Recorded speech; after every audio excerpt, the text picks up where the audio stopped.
At the latest council meeting, the city unveiled the new voting map, changing the way we elect council members. More than a year ago, residents voted to divide the city into 5 districts.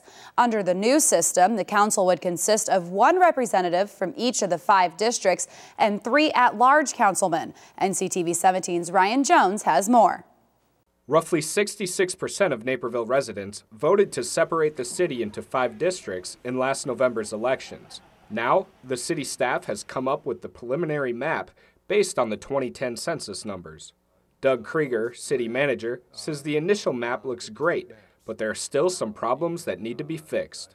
There are still a couple of areas that we know will change in both DuPage and Will County, and those relate to areas where the census blocks didn't track exactly with existing precinct boundaries.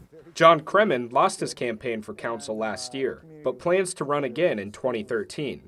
It will obviously bring down the cost of my campaign in the future because instead of reaching the whole city, I'll be reaching just a section, but it's still going to be the same message. One item of concern on the new map was that too much of downtown Naperville was located in District 2. I think it's pretty simple. That could be divided into maybe 3 districts or 2 at the minimum, but I would suggest that maybe we take a look at that. One of the challenges with downtown, although it's absolutely a critical component of our city, is the fact that although a lot of businesses are there, there's not a lot of population in the downtown.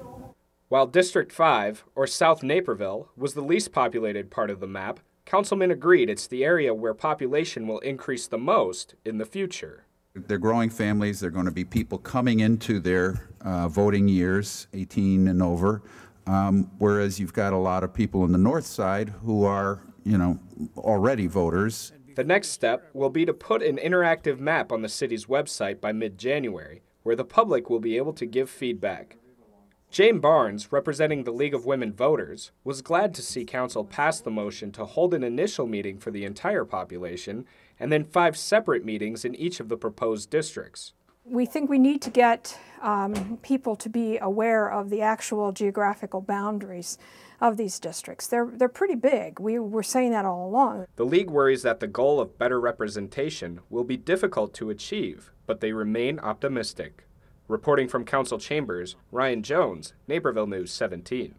Council plans to make a final decision by July of 2012.